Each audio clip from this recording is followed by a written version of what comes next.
First time ni Elaine nakarating ng Boracay with AirAsia. Si Hani ngayon lang din nakarating ng Boracay.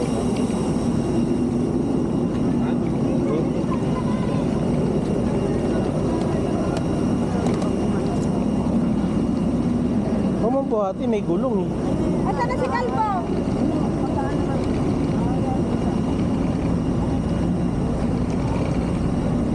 Hirapan mo yung sarili mo, may gulong naman.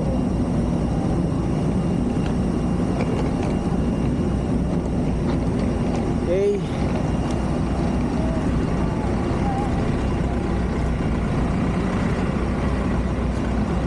Touchdown Boracay for the third time. Yung dalawang kasama ko, puro first time lang ito na. Okay. Yan.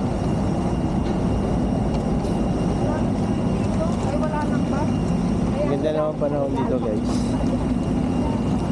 Makulimlim lang pero hindi naman umuulan.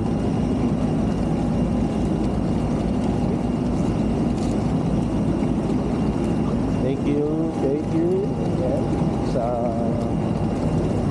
safe landing namin.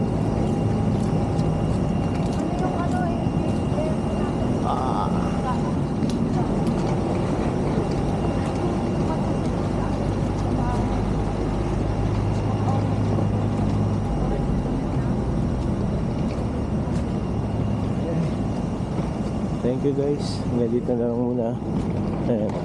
Pili, nakasimangot oh.